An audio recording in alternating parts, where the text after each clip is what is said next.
Djuan Eskridge, a 19-year-old from Wisconsin, is accused of killing his father by shooting him 31 times in October 2023. He's been on the run for several months, but he has now been arrested. He's in custody on a $200,000 bond. He's been charged with 1 count of first-degree reckless homicide and 1 count of using a dangerous weapon in the commission of a felony in regards to the slaying, the murder of William J. Eskridge, his own father. On October the 9th, 2023, officers from the Milwaukee Police Department responded to a report of a shooting at a residence. Upon arrival, first responders observed an adult male, William Eskridge, dead on the ground. His body was surrounded by spent shell casings. He was pronounced dead on the scene. The 19-year-old Djuan Eskridge's grandmother told officers that the victim was her adult son and that it was her grandson and the victim's son who gunned down the victim. The grandmother said that Djuan showed up at the house earlier that evening with his brother, as well as 2 other individuals. Djuan's brother and the father, William Eskridge, allegedly got into a physical confrontation during which Djuan produced a firearm and shot his father multiple times. The father fell to the ground. The accused walked closer to him and shot several more times. An autopsy showed that the victim, William Eskridge, had 31 gunshot wounds to his body, including to his head, chest, abdomen, pelvis, back, buttocks, upper extremities, and lower extremities. These gunshot wounds caused perforations to his lungs, heart, aorta, and small and large intestines. He was shot to bits. In the words of a family member, he was overkilled. So the scumbag 19-year-old son is in custody. We don't know if he's pleading guilty or not. It's a little too early to say at this point, perhaps. So of course, we don't know 100%. However, the grandmother was there. She was a witness to this tragedy, and she has said Djuan Eskridge shot and killed William J. Eskridge in the family home in Milwaukee, Wisconsin, October the 9th, 2023. Further to that, police say that they've obtained video surveillance footage showing portions of the shooting. Apparently, the video shows the son pulling out a gun and firing at his father, then reapproaching and continuing to shoot before fleeing the scene on foot. Naturally, the family are extremely angry. They want justice for the murder. They have lost all love for the scumbag Djuan Eskridge, 19 years of age, who killed his own father. The family could give a fuck about that guy. And I share those sentiments, of course. Full condolences to the family and friends of the victim, William J. Eskridge. We don't know too much about the ins and outs of the situation. We do know that the father was unarmed. He was in an argument with Djuan's brother. So Djuan, his brother, and 2 other people were in a confrontation with the victim. Apparently the confrontation was largely in regards to Djuan Eskridge being asked to leave the grandmother's family home. If I understand correctly, he was living there. The grandmother was sick of him. She told him to fuck off, and he allowed that to be a justification for him to murder, to kill, to overkill his own father, to shoot him 31 times in the family home. The alleged shooter has been on the run for several months. This shooting happened in October of last year, but thankfully now he has been caught. Let's hope he does face real justice. That's what the family deserve. The family have been distraught by this situation. They deserve justice. Society deserves justice. Now, I'm going to make a few more comments. Some of you may not entirely agree with me. We'll see how we go. Apparently, this scumbag alleged shooter, Djuan Eskridge, as many of us do, as many of our youth do, he has or had somewhat of a social media presence, which seemingly he was putting at least some effort into. I don't know the nature of that. He had a TikTok channel. Again, many of us do. I did until I got banned for, I don't know, some bizarre reason. Many of us do have TikTok channels. Many of us do have social media platforms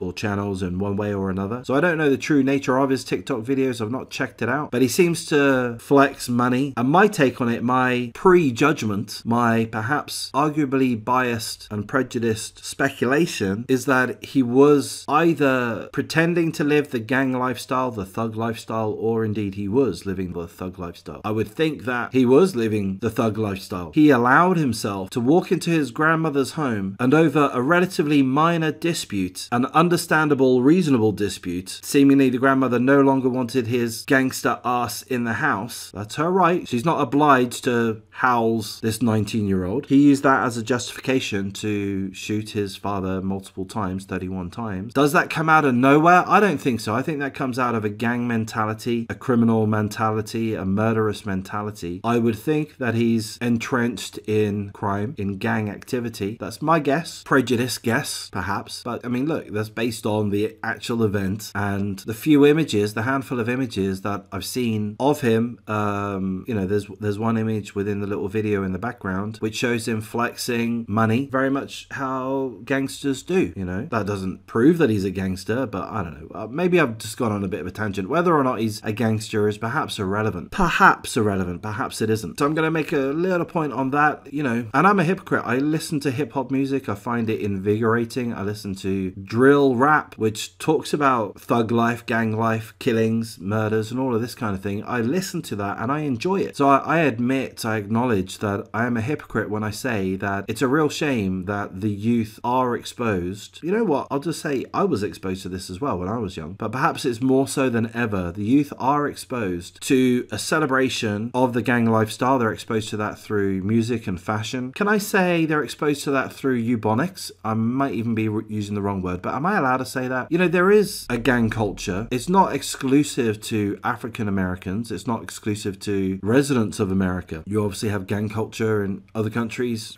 every country probably, but there is a particular celebration of that within hip-hop, within fashion, and I think I'm right in saying within portions of the African American community in America. If I'm wrong, please tell me. By the way, I'm not trying to be racist. I'm just trying to be honest, and I'm trying not to be overly fearful of repercussions from saying something that some people may object to. Gone on a bit of a tangent, but it just seems like this guy was either a gangster or pretending to be a gangster, and I think at least part of the cause for that, in this case, in other cases, is that our youths, perhaps particularly in America, are exposed to a celebration of gang culture, and on top of that, they perhaps grow up where they touch on actual gangs. You know, perhaps they're in communities where there is gang activity. Maybe they're directly brought into gangs. Maybe they see it enough that they're attracted towards the gangs and the gang activity, the criminal life, the potential money that it brings, the potential adventure that it brings, the potential for these young males to develop themselves as the cold-hearted murderers that some of them admire. And of course, having access to guns, be that legal or illegal, is a factor. And I'll say this, and maybe it's not relevant.